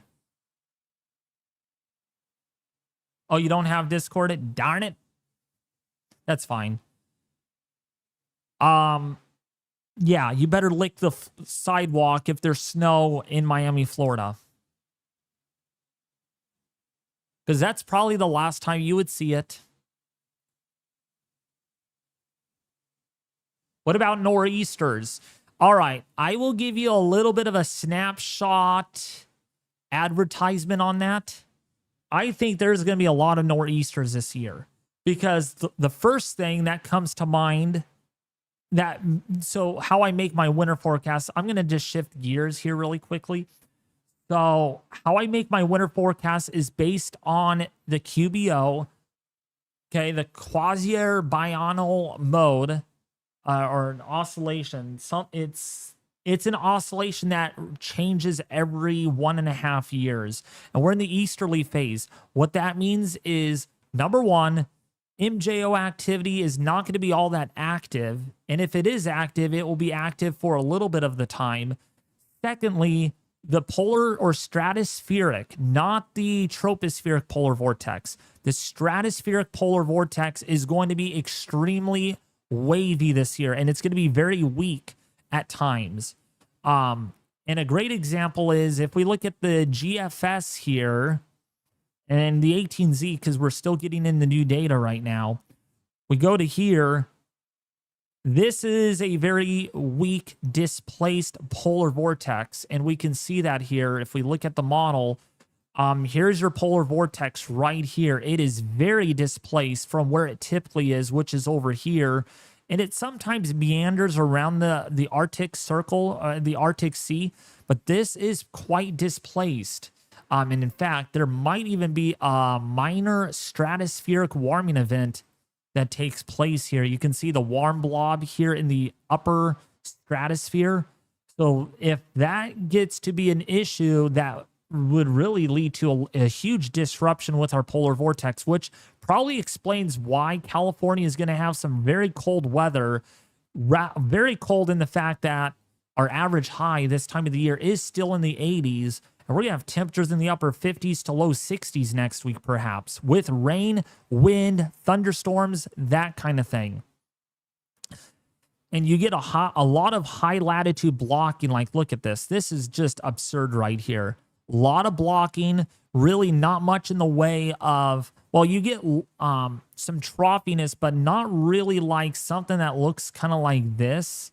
You know what I mean? Like, you know, like a fidget spinner. Instead, you just get these cutoff lows that are underneath this overall, well, the polar jet stream kind of connects itself. But, you know, there's a lot of anticyclonic wave breaking. There's just a lot going wrong with the polar vortex here at 500 millibars. So what that's going to mean is when we look at our forecast here, we have a huge Arctic outbreak taking place in Siberia. We have some of that Arctic or cooler air outbreak happening in the United States. And if we go back here, you can see where the colder air is in California. So you can see Siberia all the way across eastern Siberia, all the way into the western half of the nation here in California. But look at the Arctic. Look how warm it is. This is a classic signal of a very, very weak polar vortex. We don't have a lot of this cooler air restricted to higher latitudes, and it's escaping in lower latitudes here. And that is why I have a really gut feeling that this winter is going to be wild. It is going to be extremely wild.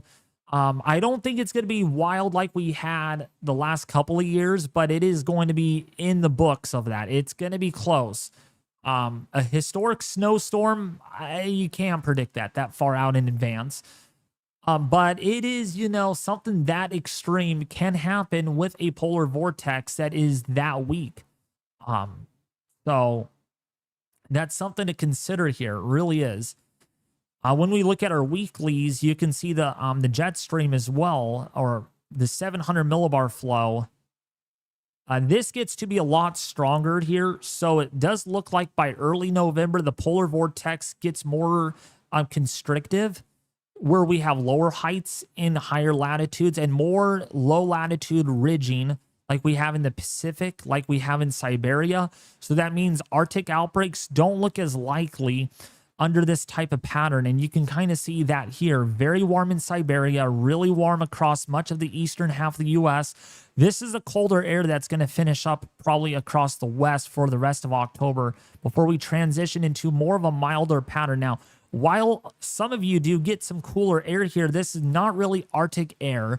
It's more, you know, air that is coming from higher latitudes, but it is not like coming straight out of the Arctic, what you would see during an Arctic outbreak. And instead, this is kind of coming out kind of like that with west-northwesterly flow.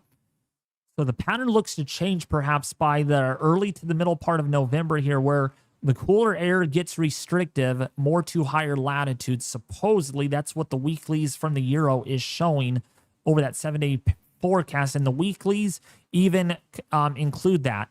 Very warm weather perhaps through the first and through most of November, including for Siberia and even the Arctic Sea here. Really, really warm weather. Did you guys hear that just fine? It looks like I got another warning saying I'm buffering again. I'm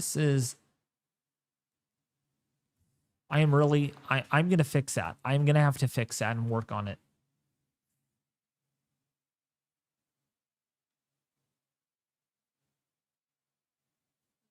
Thank you so much. So that's kind of the ball game going forward. A very interesting outbreak of cooler air here, both in the U.S. and in Siberia.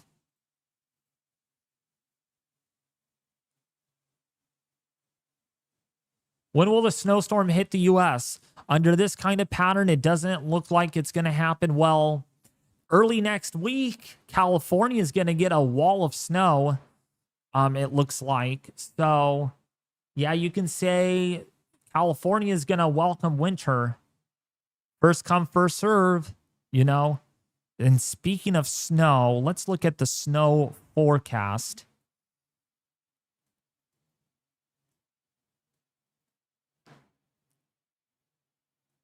Okay, was that the 18Z run? Oh, shoot. Okay, 18Z run.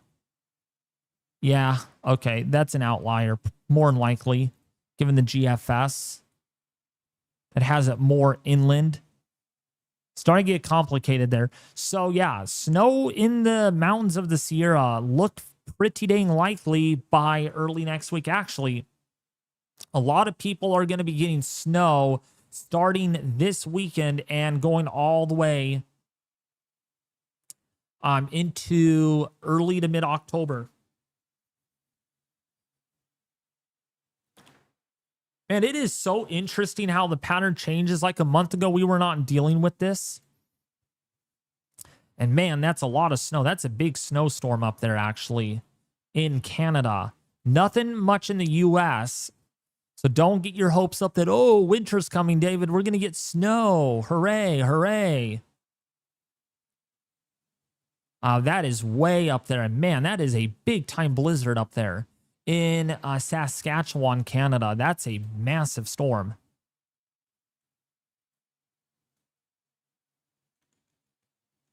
And yeah, that's some cold air in the wake of that too. Man, that is cold. And just for reference, actually, that's below average. So you can see temperatures are barely around freezing in the morning hours of Monday in Canada. So we are very early. We're still extremely early, and we're not even close to winter yet, okay? So don't get your hopes up thinking that, oh, winter's coming, David. Winter's coming. I mean, it's still far. I mean, it could, winter may not even come until January or February. It could be pretty late. It really depends on how the QBO, how the MPO, EPO actually interacts. How bad will the severe weather season be? I am not sure about that, Tashawn. We are in October, not March, my guy. I will let you know about in January or February on how that's going to pan out. But the way the pattern looks, if it's going to be wavy like this with sudden stratospheric warming events where the polar vortex really breaks down and weakens, we could have some big time severe weather outbreaks for sure for next spring of 2026.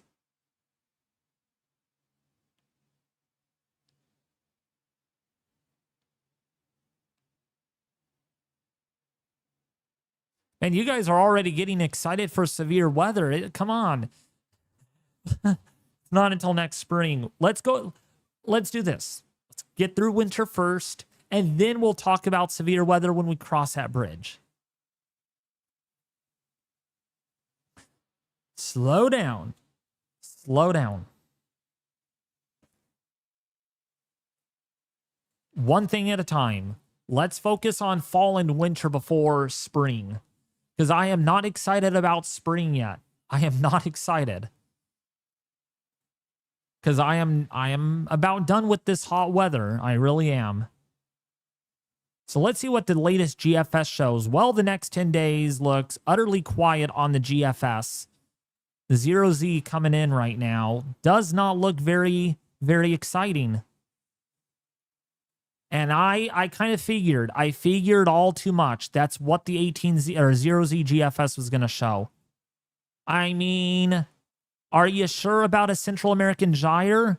That's a lot of dry air over there, punching in across the northwestern Caribbean. Little bit of moisture here, but really no discernible tropical waves. I mean, it just does not look like... I mean, things could change in a blink of an eye, but right now that pattern is yucky. Yeah, there is just so much vertical wind shear, dude. There's just so much vertical... Look at this. This is just crazy. Cutting across like this is just not your ideal setup.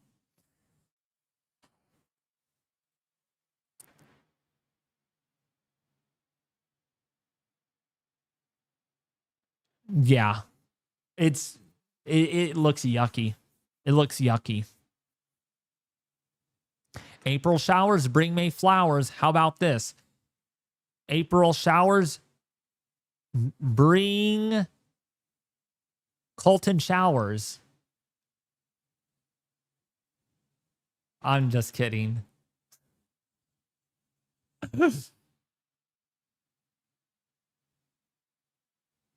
Oh, he laughed at that. Or April showers bring Twinberry showers.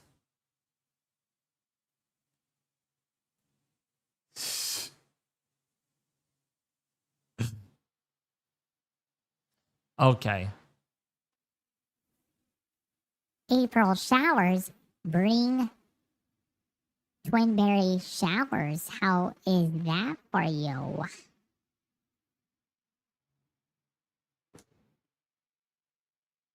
Man, I'm just having a good night tonight.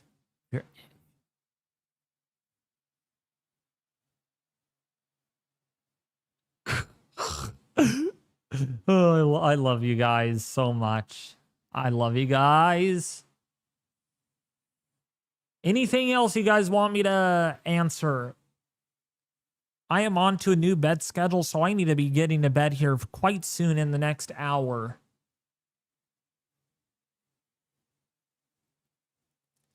But yeah, a couple announcements before I kind of end this. Coming up next week on Wednesday is my not my winter forecast, is my snow forecast. I'm going to see if I could add in a average snowfall map for you all, what an average winter should look like across the United States, and then compare that with my actual snowfall forecast for you all. I'm looking into doing that. I'm on a time crunch. I have to get ready for a carnival, a fall festival at our church that I am part of. So I need to get some of that done tomorrow. I probably won't have much videos out between now and the weekend, just because I will be working on more of that winter project as well, that snow forecast, because that just grabs a lot of my time. No, I do not drown Belcher. You should talk about the second tornado season. Yeah, the second tornado season right now. Actually, this one, if the GFS pans out, that could be a little bit more of a significant storm there. It depends on how that trough progresses. That is neutrally tilted, so... Oh, there's another trough coming in across California. So that could bring, let's see if there's a lot of moisture with it. Yeah, there's decent moisture out ahead of it, so that could certainly bring in some severe weather for the Midwest. But that's literally 8 to 10 days away, so it's too far out, so I'm not going to worry too much about it.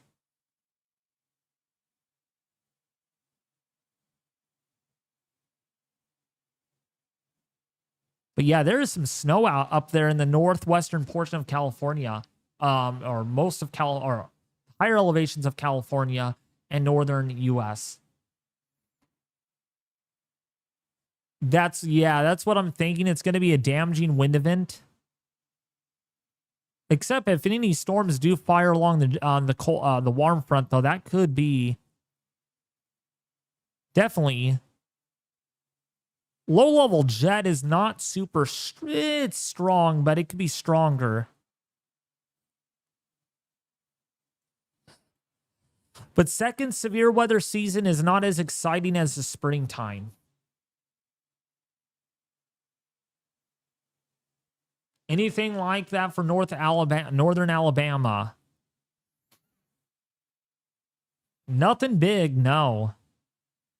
There's a nice good surface high building into your area behind that cold front. That's going to help to bring in some cooler air, but that's about it with that system.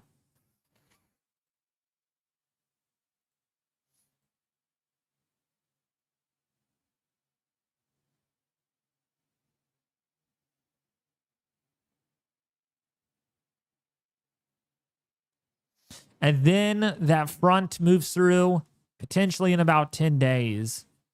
But man, it's going to be hard to get any rainfall during that length of time. Going to be pretty dry.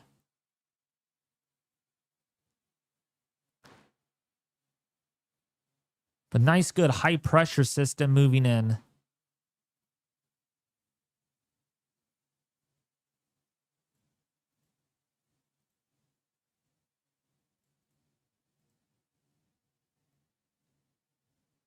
Should be a little chilly, though, up there in the Northeast.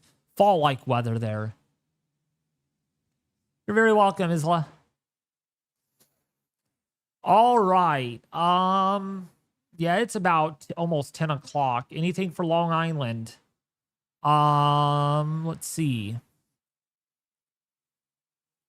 Long Island, definitely gonna get a lot of rainfall in about 4 days. Yeah. You're getting rain in about 4 days. And then more after that in about 12 days. But you could use a break for a while after that.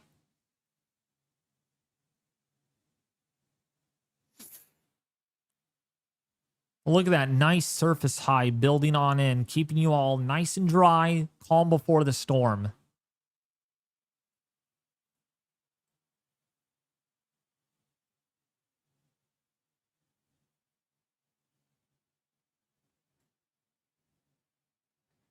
All right, I think I'm headed off. As always, have a great rest of your guys' night on this fantastic Wednesday night on the 8th day of October 2025. Please don't forget to subscribe if you haven't already, and please like the live stream as well.